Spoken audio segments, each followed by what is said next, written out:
Vi er i Diskusbugten på Grønland. Store isbjerge sejler igennem bugten, og det er farligt for skibene at komme for tæt på. Isbjergene kan pludselig kæntre, og så kan de ramme skibene. Det er om sommeren og om efteråret er her isbjerget. For om vinteren er hele bugten dækket af tykt lag is, og man kan kun komme frem ved hjælp af hundeslæder.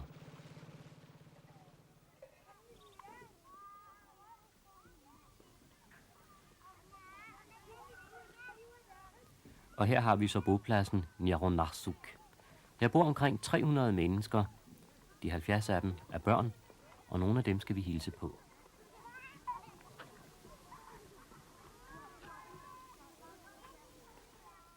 Husene på bopladsen er bygget af træ.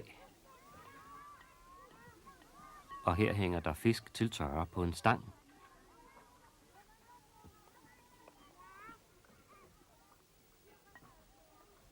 Og her er nogle af de 1000 hunde, der lever på bopladsen.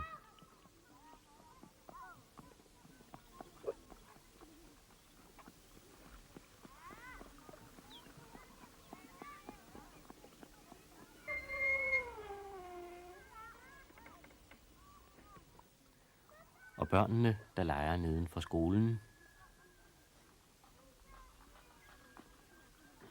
Selve skolen er også bygget af træ, og det er den bygning her.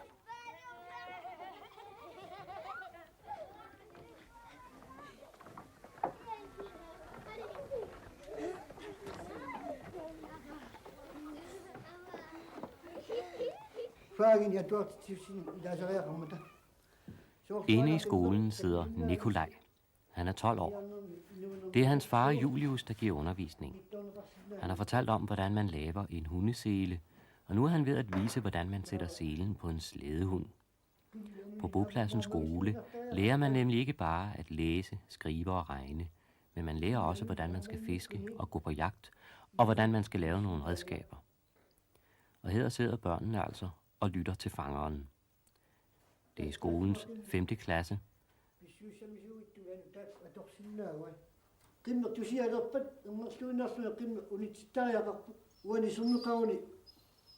Julius fortæller, at selen skal sidde sådan, at hunden kan bevæge benene.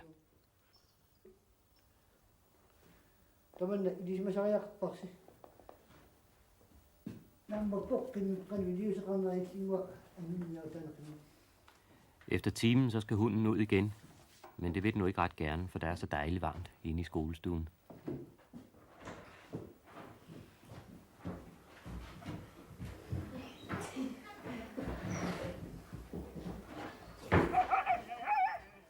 Og udenfor på bopladsen leger hundene. Når der er 1000 hunde i Niarunnarsuk, så er det fordi man om vinteren kun kan komme frem med hundeslæde. Der er så meget en is og så meget en sne, at man ikke kan sejle. I øvrigt er der ingen fabrikker og ingen industri på bopladsen. Alle mændene er jægere og fiskere, og det vil de fleste af drengene også være. Nu skal vi med Nikolajs far, og med Nikolajs bror Hans, og med Nikolaj selv og en kammerat ud at fiske. Der er mange torsk i Diskusbugten, og Nikolaj skal fiske torsk til sine hunde.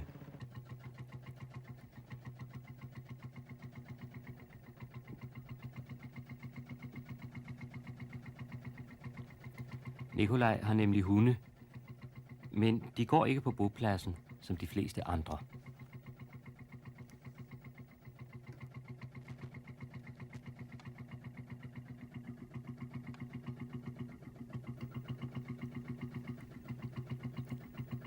Nikolajs hunde går ud på en lille ø, og der går de hele sommeren og hele efteråret, lige indtil det bliver vinter.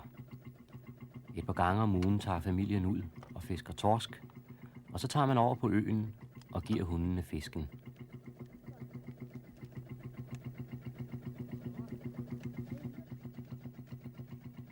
Man fisker ved at kaste en lang line i vandet. På linen sidder nogle kroge med et lille stykke plastik. Nede i vandet ligner det en lille fisk, der svømmer, og så bider torsken på. Det er nogle store, flotte torsk, som Nikolaj fanger.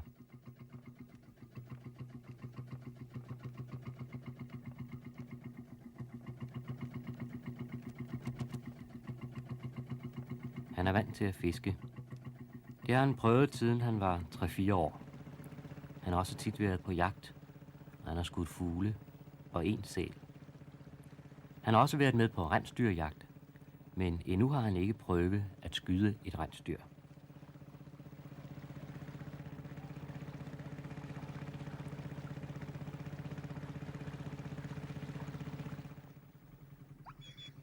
Og her har vi så Nikolajs hunde. Når det bliver vinter, skal de trække hans hundeslæde. De er glade, når man kommer med mad til dem. Hele sommeren og hele efteråret lever hundene af fisk. Om vinteren får de også lidt sælkød.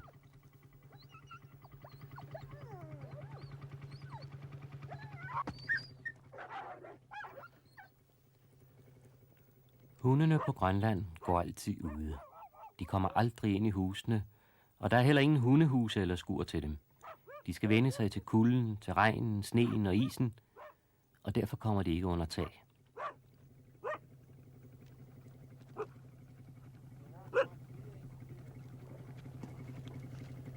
Der er altid en af hundene i flokken, som er stærkere end de andre. Det er anføreren. Den holder styr på de andre hunde.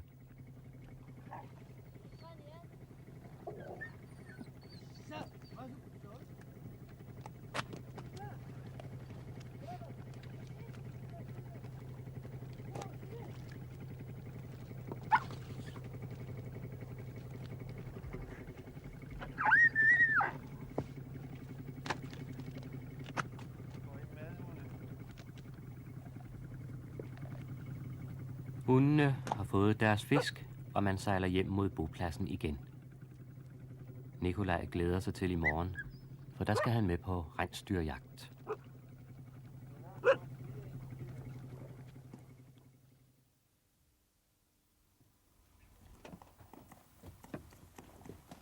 Tidligt om morgenen den næste dag, der er morgentog over bopladsen, så tager Nikolajs far og bror og ham selv skydevåbnene med uden for huset. Læg mærke til de ting, der ligger på hustaget. De er lagt op for, at hundene ikke skal æde dem. Nikolaj renser sit gevær, så det er i orden til jagten. Han skyder med salonriffel. Han fik sin første riffel, da han var 7 år.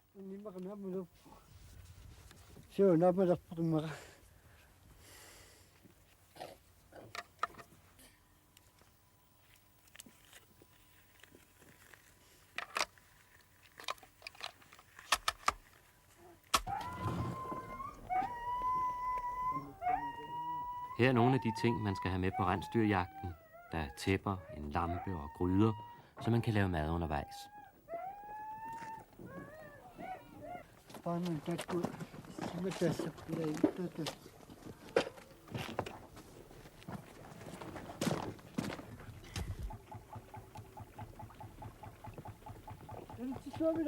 Alle tingene bliver båret ombord på kutteren.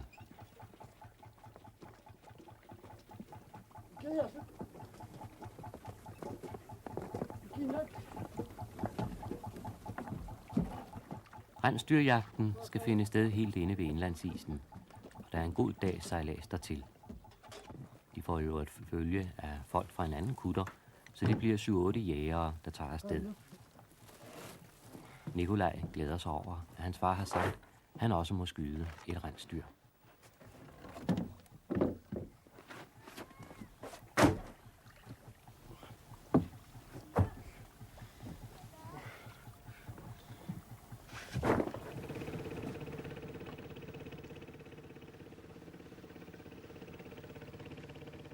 Det er lidt tåget den morgen, de tager afsted.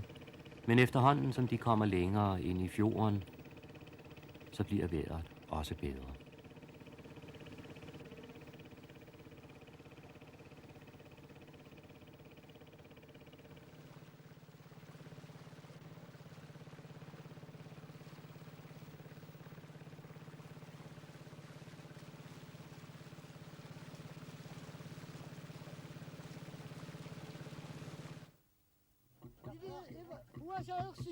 På vejen opdager man en flok edderfugle.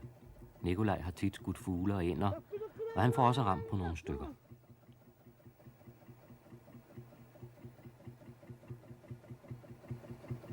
Ingat taman ni saya net. Ingat.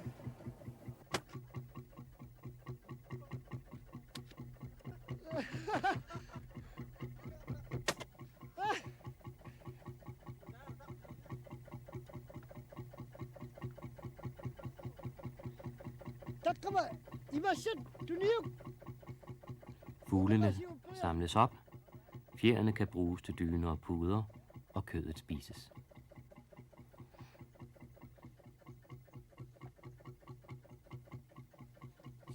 Sakbid.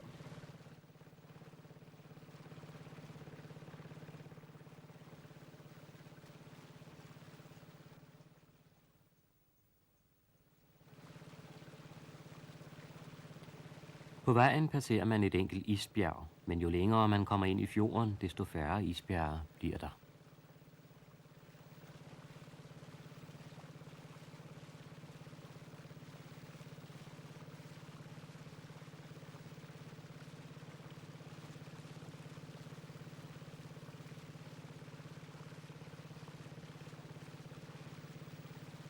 På den første dag sejlads blev der skudt en del ænder. Nikolaj kan godt lide den lille klump fedt, som ænderne har på næbet. Den smager ligesom nødder, synes han. Så den skærer han af og spiser.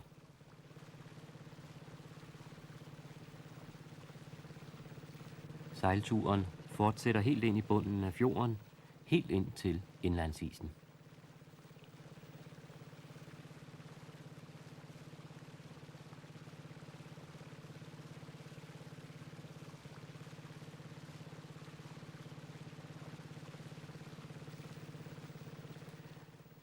Indlandsisen er den meget tykke is, der dækker det meste af Grønland.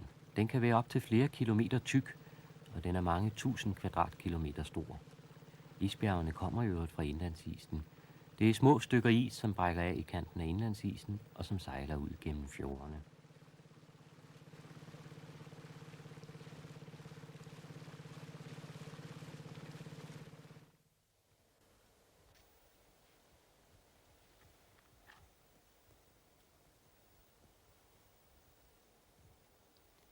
Og her har vi så indlandsisen i baggrunden. Her kommer den helt ud til vandet, og de 2 kuttere bliver liggende nede ved vandkanten. Nu bliver tingene taget op af bådene. Man kan nemlig ikke sejle længere med kutter, men man skal skifte til robåd for at komme hen, hvor rensdyrene lever. Alle mand hjælper til med at få tingene op.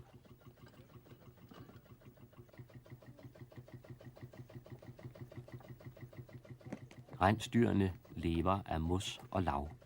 Her helt inde ved indlandsisens kant er der meget mos og lav, og derfor er der også meget mad til rensdyrene. De går i store flokke. Det er sådan, at hvis man først får øje på et rensdyr, så kan man godt regne med, at der er flere i nærheden. Og her omkring begynder man så at lede efter dyrene. Først så kiggede jægerne sig lidt omkring ved isen, men der var ingen dyr at se i kikkerten. Og så rodede man længere ind i fjordene. Det tunge udstyr ligger i bådene, men de fleste af jægerne går langs kanten.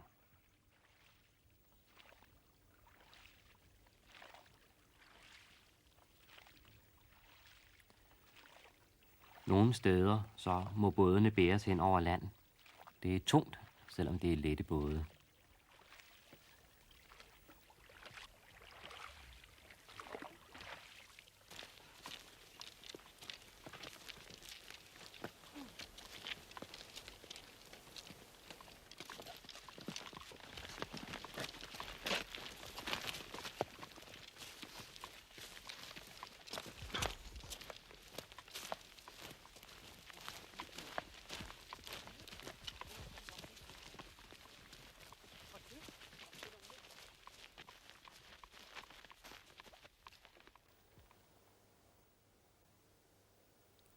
Og her er teltet slået op. Nu kan jagten begynde. Nikolaj og hans far går i en retning. De andre jægere går i en anden retning. Nu gælder det om at finde rensdyrene. Et rensdyr vejer omkring 100 kilo og kan give mad til familien i lang tid. Skindene bliver også brugt.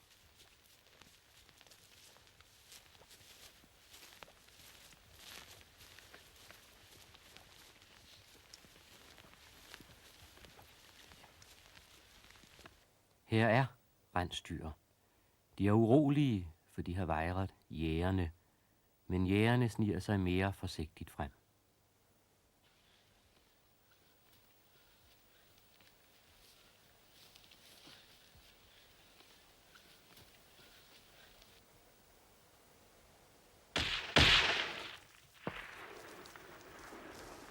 Dette rensdyr blev stående længe nok til, at Nikolaj og hans far kunne skyde. Nu løber de ned for at sikre sig, at det er dødt.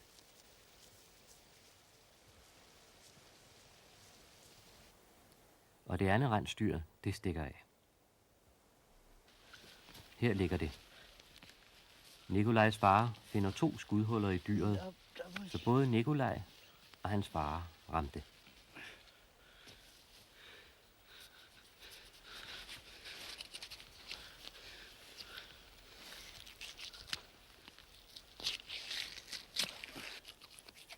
Rensdyret bliver flået med det samme.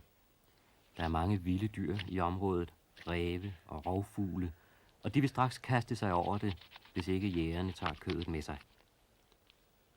De kan ikke bære hele rensdyret, så det bliver skåret i stykker og pelsen trukket af. Nikolaj har prøvet at flå et rensdyr før, så han ved, hvad han skal gøre.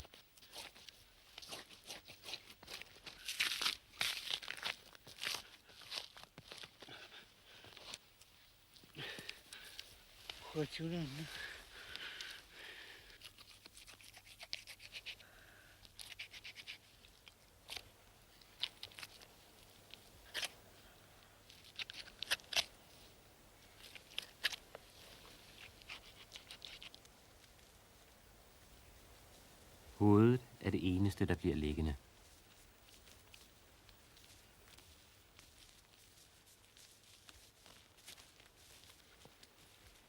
Da Nikolaj nu har ramt dyret, så synes hans far også, at han skal have lov til at bære det meste, så han kan mærke, hvor tungt det er.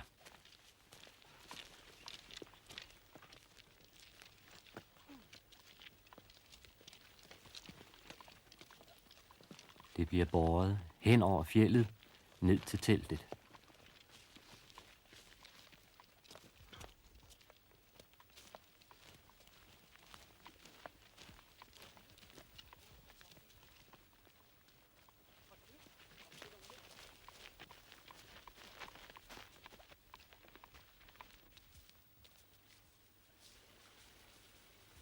Også de øvrige jægere havde fået ram på et rensdyr, så der blev et rigtigt festmåltid om aftenen.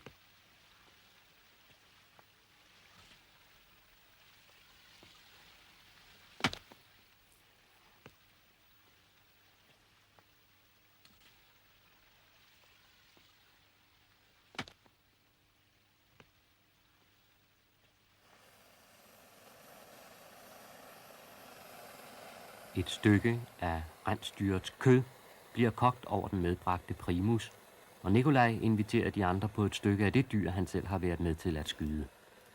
Man spiser med fingrene og skærer kødet af med den uundværlige kniv.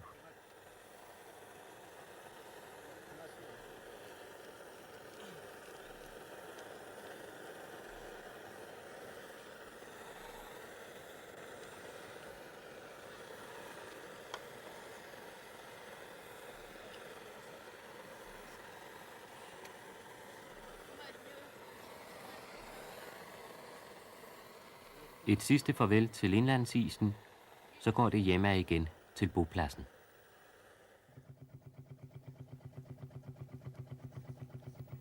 På vejen stoppede man op for at fiske havkat. Og hvad det er for en krabat, kan I se her.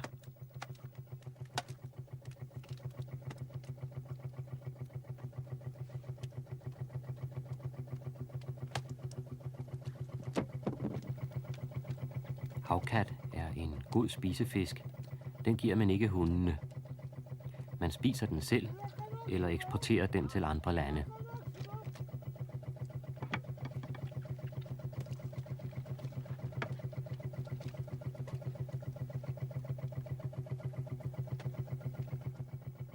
Her kommer en ordentlig krabat op.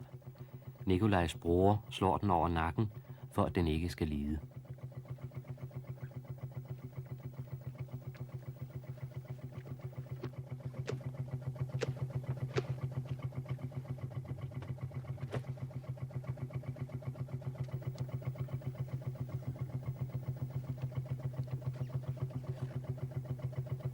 Fisken bliver renset på båden og indvoldene smidt over bord.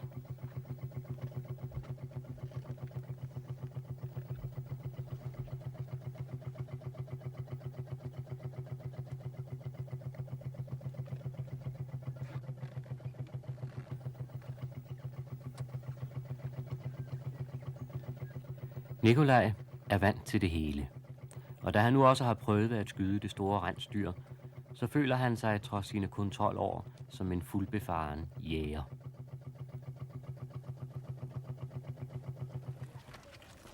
Mens Nikolaj og familien sejler hjem, er man på bopladsen ved at samle sommerens tørrede fisk sammen. Den friskfangede fisk er blevet hænget op på disse stativer, og den skal nu sælges og bruges som tør fisk. Fisken sælges til et selskab, der hedder Kongelig Grønlandske Handel, og gennem dette selskab eksporteres den. Det er Nikolajs skolekammerater, der hjælper kvinderne, mens han har været ude på fiskeri og jagt. Når Nikolaj kommer hjem fra jagten, skal han sige farvel til sin familie og kammeraterne. Han skal bo på en kostskole i en større by for at få en bedre skoleuddannelse.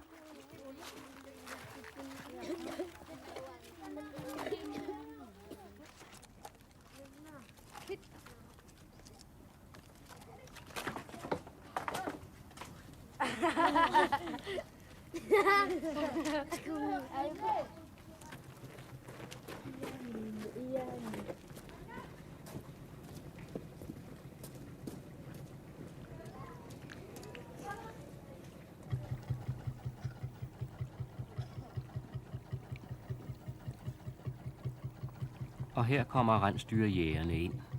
For sidste gang i dette efterår, så har Nikolaj været med. Nu er det skolen, det gælder.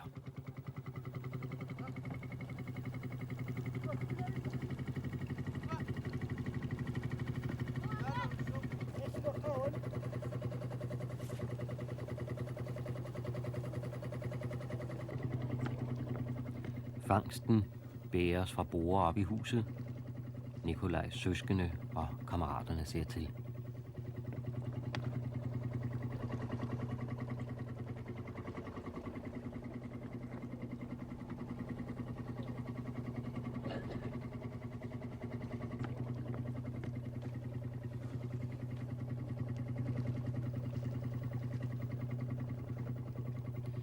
Nikolajs mor og lillebror hjælper til. Han bærer en måge i hånden. Den blev også skudt under fuglejagten. Den spises også.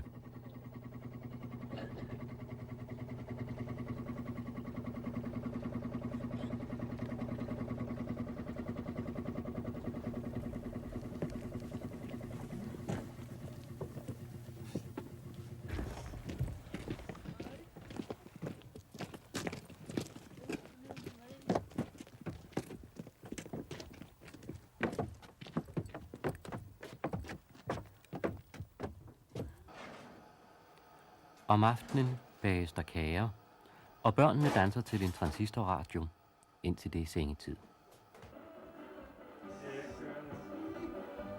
Det er sidste aften, Nikolaj er hjemme, inden han skal gå i skole i den store by, der hedder Edesminde.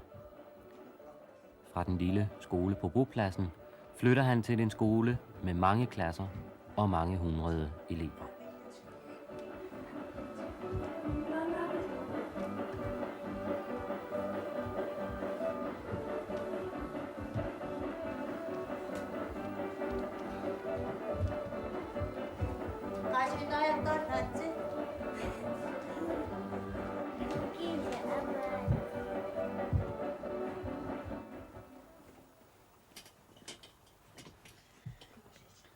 Børnene sover 2 og 3 i sengene, og alle 8 søskende ligger i et rum.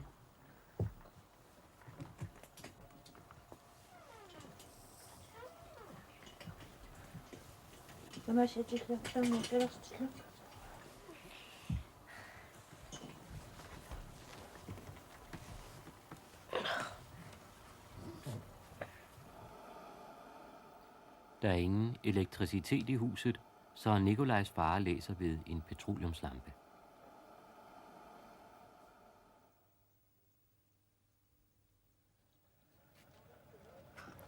Næste morgen siger Nikolaj farvel til familien. Faren er gået ombord på skibet, der skal sejle ham bort, mens søskende og kammeraterne står på kajen.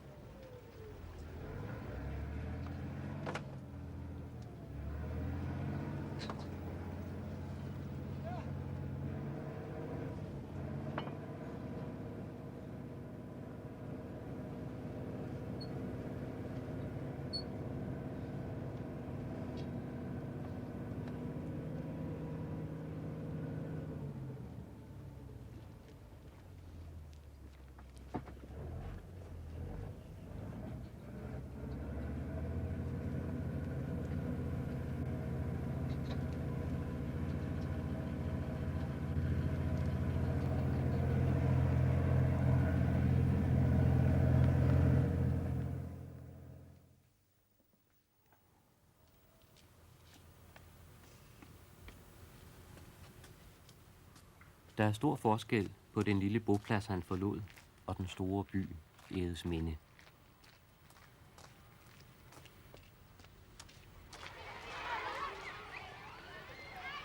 Der er forskel på skolen. Her er så mange elever, at han langt fra kender dem alle sammen.